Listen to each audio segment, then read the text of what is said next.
विश्वास ठेव, जिथे मर्यादा संपते तिथून साथ देतो आम्ही. तुझ्या अंतरात्मा दोन तुला एकटं सोडणार नाही. जे झुंज खेळतोस मनाशी त्यात तुला कायम साथ देणार होतो आम्ही. जिथे नाम देते आम्ही, घेऊ नकोस, मी तुझ्या पाठीशी आहे. स्वागत आहे स्वामी भक्तांनो. आज आपण एक अनोखी दिव्य आणि भक्तिपूर्ण यात्रा सुरू करत आहोत. श्री स्वामी समर्थांच्या अद्भुत मंत्राच्या रूपामध्ये. आज तुम्ही ऐकणार आहात श्री स्वामी समर्थांचा असा एक मंत्र, ज्या मंत्राने असंख्य भक्तांचे जीवन बदलून टाकले आहे. हा मंत्र केवळ शब्दांचा उच्चार नाही, तर तो आहे स्वामींच्या कृपेचा स्पर्श. एक असा अनुभव जो तुम्हाला थेट स्वामी समर्थांच्या दिव्य शक्तीशी जोडून टाकतो. हा मंत्र ज्यांनी ज्यांनी भक्तिपूर्वक ऐकला त्यांना त्यांच्या आयुष्यात अपूर्व आनंद, मनशांती आणि आश्चर्यचकित करणाऱ्या आनंददायक बातम्या मिळाल्या आहेत. होय, अनेक भक्तांनी अनुभवले आहे की हा मंत्र ऐकताना त्यांना आनंदाची एखादी बातमी मिळाली आहे. हे क्षण अत्यंत पवित्र आहेत. आपले डोळे मिटा, मन शांत करा आणि अंतःकरण उघडा, कारण स्वामी समर्थ महाराजांचा आशीर्वाद ह्या मंत्रातून तुमच्यापर्यंत पोहोचणार आहे. हा मंत्र सामान्य मंत्र नाही. यामध्ये आहेत अशा दिव्य तत्वांची शक्ती जी मन, शरीर आणि आत्मा यांना शुद्ध करून टाकतात. तुम्ही आरोग्य, सुख, शांती, यश किंवा एखाद्या चमत्काराची अपेक्षा करत असाल तर हा मंत्र ती शक्ती तुमच्यापर्यंत पोहोचवू शकते. स्वामी समर्थ महाराजांचे नाव जरी उच्चारले तरी भक्तांच्या मनातील भीती नाहीशी होते. जीवनातील अडथळे दूर होतात आणि जीवनात सुख, शांती, समाधान व समृद्धी नांदते. स्वामी महाराज भक्तांना नेहमी सांगतात, भिवू नकोस, मी तुझ्या पाठीशी आहे. हेच वाक्य लाखो भक्तांच्या आयुष्याला दिशा देतात. स्वामी समर्थांच्या मंत्र जपामुळे आपले सैरभैर झालेले मन, बुद्धी, चित्त शांततेकडे झुकते. मनाला अपार शांती, समाधान मिळते. स्वामींच्या मंत्रजप घरात नुसता रोज ऐकला तरी आपल्या घरातील नकारात्मक ऊर्जा नाहीशी होते. आपल्या घराच्या अवतीभोवती सकारात्मक ऊर्जा स्थापित होते. मनातील भीती, चिंता, नैराश्य दूर व्हायला सुरुवात होते. मंत्र जपामध्ये सातत्य ठेवल्यास आरोग्य, सुख, समाधान आणि समृद्धीचा मार्ग खुला होतो. आपल्या घराभोवती दैवी वलय तयार होते. जेव्हा आपण भक्तिभावाने, श्रद्धेने स्वामींचे नाव घेतो तेव्हा आपल्या अंतरंगातील सुप्त शक्ती जागृत होतात. अडचणीच्या वादळात सुद्धा आपल्याला स्वामी समर्थ महाराजांचा आधार लाभतो. ज्यांच्या घरात दररोज स्वामी समर्थांचा मंत्रजप ऐकला जातो किंवा पठण केला जातो त्या घरात नेहमीच शांती, सौख्य, समाधान आणि आनंदाचे वातावरण निर्माण होते. असे म्हणतात, देव आपल्याला लांबून हाक मारत नसतो, तर तो आपल्या हृदयातच वास करत असतो. आजचा हा स्वामी समर्थांचा मंत्र आपल्याला स्वामींच्या हृदयाशी जोडणारा सेतू आहे. हा मंत्रजप ऐकत असताना आपण डोळे मिटून शांत चित्ताने स्वतःला स्वामी समर्थांच्या चरणी समर्पित करूया आणि स्वामी समर्थ महाराजांच्या चरणी अशी प्रार्थना करूया, माझ्या जीवनातील सर्व अडथळे दूर करा. माझ्या घरात सुख, शांती, आनंद आणि सकारात्मक ऊर्जा प्रस्थापित करा. आपण जितक्या श्रद्धेने, भक्तिभावाने हा मंत्र जप ऐकाल, म्हणाल, तितक्याच वेगाने आपले जीवन बदलू लागेल. तुम्ही हा मंत्र जप दररोज भक्तिभावाने ऐकत राहा. अनुभव तुम्ही स्वतःच घ्याल. श्री स्वामी समर्थ.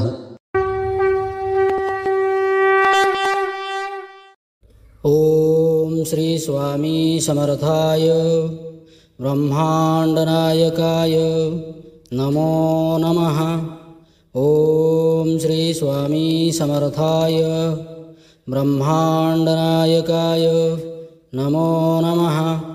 ॐ श्री स्वामी समर्थाय ब्रह्माण्डनायकाय नमो नमः। ॐ श्री स्वामी समर्थाय ब्रह्माण्डनायकाय नमो नमः। ॐ श्री स्वामी समर्थाय ब्रह्माण्डनायकाय नमो नमः।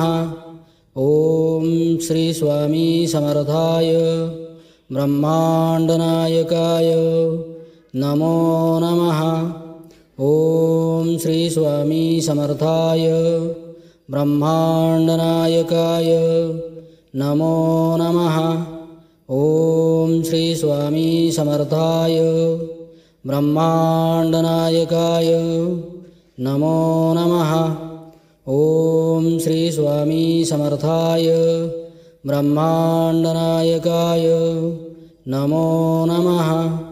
ॐ श्री स्वामी समर्थाय ब्रह्माण्डनायकाय नमो नमः। ॐ श्री स्वामी समर्थाय ब्रह्माण्डनायकाय नमो नमः। ॐ श्री स्वामी समर्थाय ब्रह्माण्डनायकाय नमो नमः। ॐ श्री स्वामी समर्थाय ब्रह्माण्डनायकाय नमो नमः। ॐ श्री स्वामी समर्थाय ब्रह्माण्डनायकाय नमो नमः। ॐ श्री स्वामी समर्थाय ब्रह्माण्डनायकाय नमो नमः। ॐ श्री स्वामी समर्थाय ब्रह्माण्डनायकाय नमो नमः। ॐ श्री स्वामी समर्थाय ब्रह्माण्डनायकाय नमो नमः। ॐ श्री स्वामी समर्थाय ब्रह्माण्डनायकाय नमो नमः। ॐ श्री स्वामी समर्थाय ब्रह्माण्डनायकाय नमो नमः। ॐ श्री स्वामी समर्थाय ब्रह्माण्डनायकाय नमो नमः। ॐ श्री स्वामी समर्थाय ब्रह्माण्डनायकाय नमो नमः।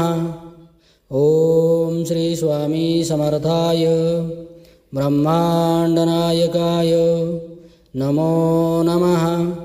ॐ श्री स्वामी समर्थाय ब्रह्माण्डनायकाय नमो नमः। ॐ श्री स्वामी समर्थाय ब्रह्माण्डनायकाय नमो नमः। ॐ श्री स्वामी समर्थाय ब्रह्माण्डनायकाय नमो नमः।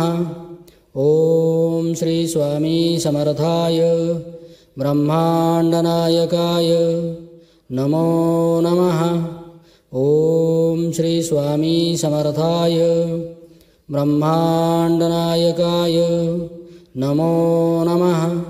ॐ श्री स्वामी समर्थाय ब्रह्माण्डनायकाय नमो नमः।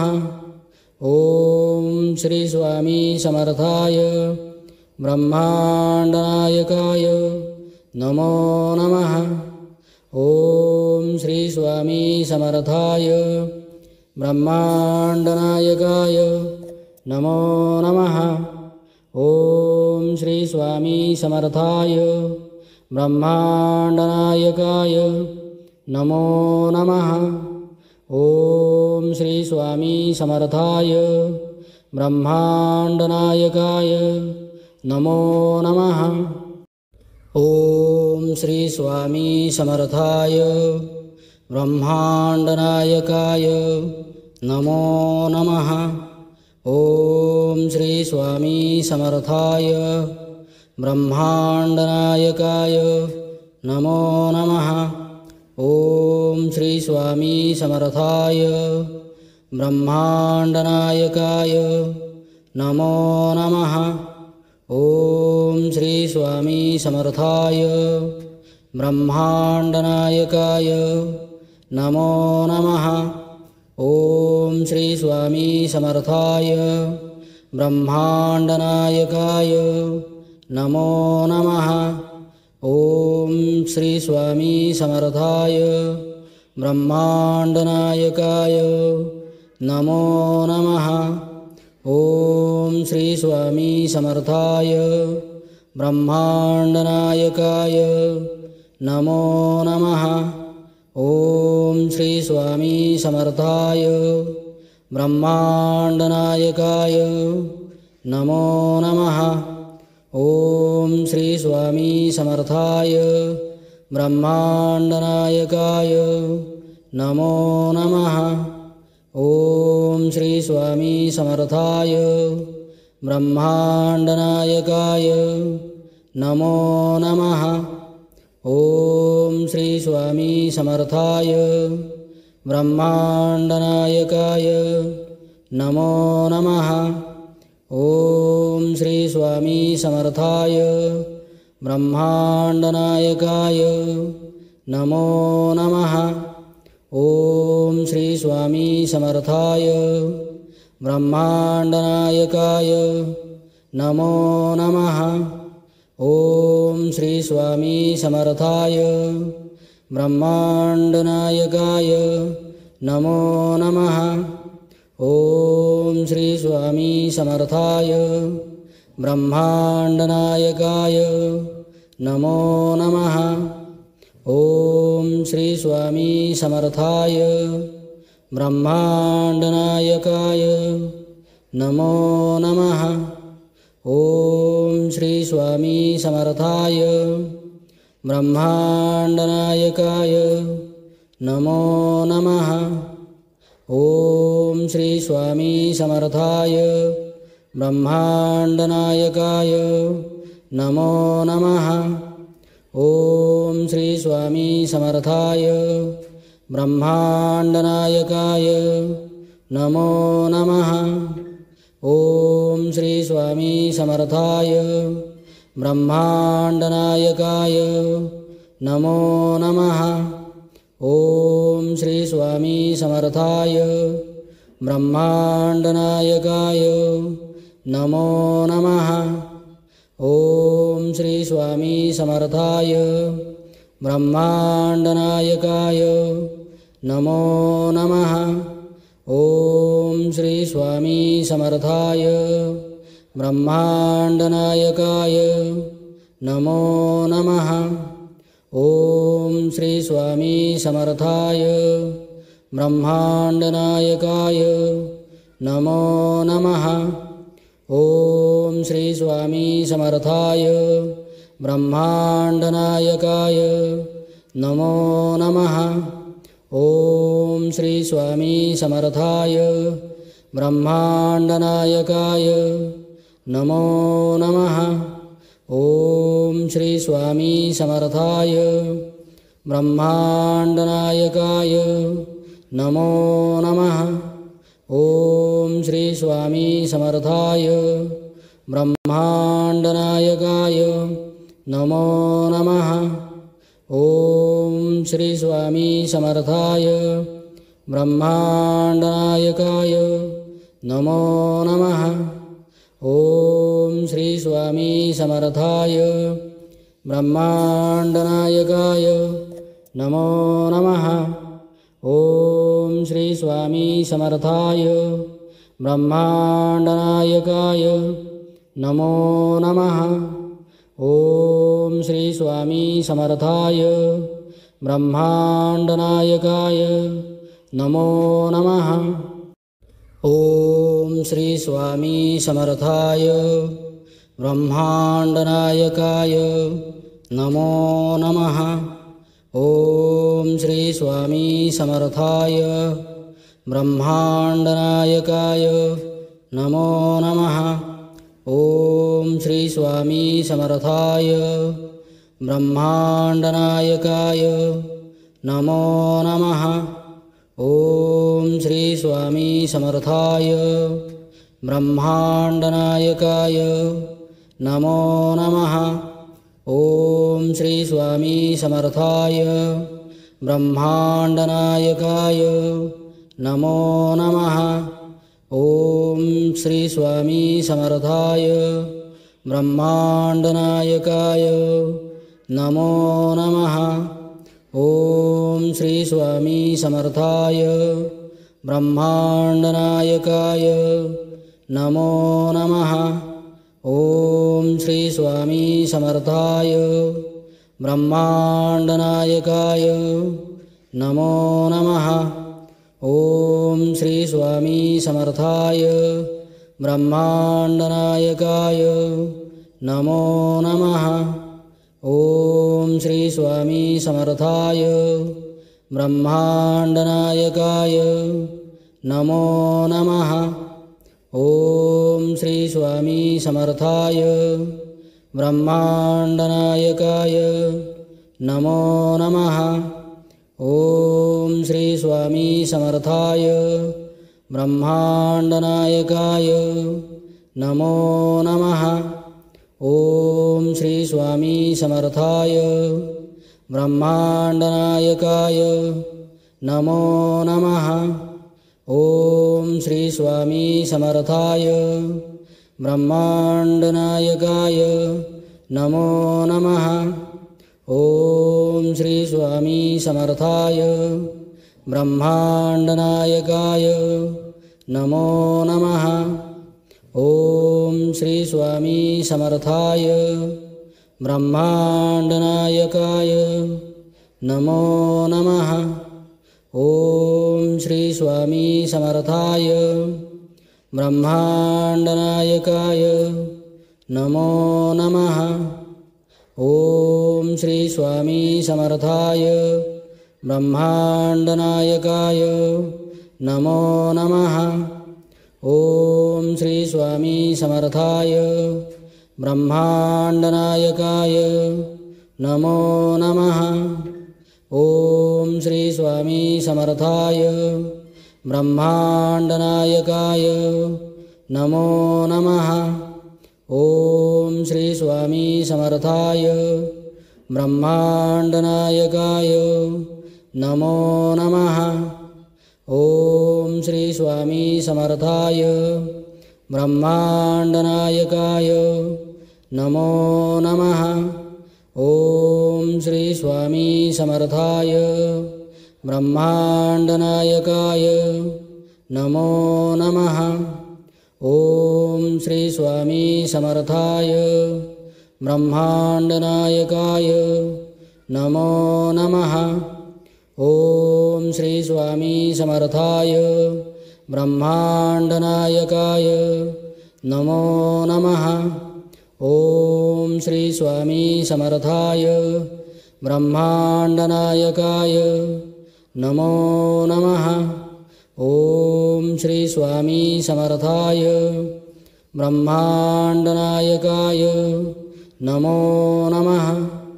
ॐ श्री स्वामी समर्थाय ब्रह्माण्डनायकाय नमो नमः। ॐ श्री स्वामी समर्थाय ब्रह्माण्डनायकाय नमो नमः। ॐ श्री स्वामी समर्थाय ब्रह्माण्डनायकाय नमो नमः।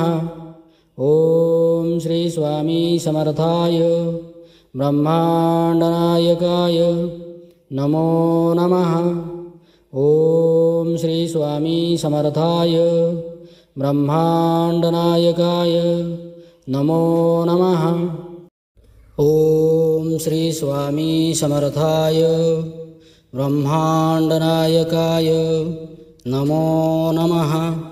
ॐ श्री स्वामी समर्थाय ब्रह्माण्डनायकाय नमो नमः। ॐ श्री स्वामी समर्थाय ब्रह्माण्डनायकाय नमो नमः। ओम श्री स्वामी समर्थाय ब्रह्मांडनायकाय नमो नमः। ओम श्री स्वामी समर्थाय ब्रह्मांडनायकाय नमो नमः। ओम श्री स्वामी समर्थाय ब्रह्मांडनायकाय नमो नमः। ओम श्री स्वामी समर्थाय ब्रह्मांडनायकाय नमो नमः। ओम श्री स्वामी समर्थाय ब्रह्मांडनायकाय नमो नमः। ओम श्री स्वामी समर्थाय ब्रह्मांडनायकाय नमो नमः। ओम श्री स्वामी समर्थाय ब्रह्मांडनायकाय नमो नमः। ओम श्री स्वामी समर्थाय ब्रह्मांडनायकाय नमो नमः। ओम श्री स्वामी समर्थाय ब्रह्मांडनायकाय नमो नमः। ओम श्री स्वामी समर्थाय ब्रह्मांडनायकाय नमो नमः। ओम श्री स्वामी समर्थाय ब्रह्मांडनायकाय नमो नमः। ओम श्री स्वामी समर्थाय ब्रह्मांडनायकाय नमो नमः। ओम श्री स्वामी समर्थाय ब्रह्मांडनायकाय नमो नमः। ओम श्री स्वामी समर्थाय ब्रह्मांडनायकाय नमो नमः। ओम श्री स्वामी समर्थाय ब्रह्मांडनायकाय नमो नमः। ओम श्री स्वामी समर्थाय ब्रह्मांडनायकाय नमो नमः। ओम श्री स्वामी समर्थाय ब्रह्मांडनायकाय नमो नमः। ओम श्री स्वामी समर्थाय ब्रह्मांडनायकाय नमो नमः। ओम श्री स्वामी समर्थाय ब्रह्मांडनायकाय नमो नमः। ओम श्री स्वामी समर्थाय ब्रह्मांडनायकाय नमो नमः। ओम श्री स्वामी समर्थाय ब्रह्मांडनायकाय नमो नमः। ओम श्री स्वामी समर्थाय ब्रह्मांडनायकाय नमो नमः। ओम श्री स्वामी समर्थाय ब्रह्मांडनायकाय नमो नमः। ओम श्री स्वामी समर्थाय ब्रह्मांडनायकाय नमो नमः। ओम श्री स्वामी समर्थाय ब्रह्मांडनायकाय नमो नमः। ओम श्री स्वामी समर्थाय ब्रह्मांडनायकाय नमो नमः। ओम श्री स्वामी समर्थाय ब्रह्मांडनायकाय नमो नमः।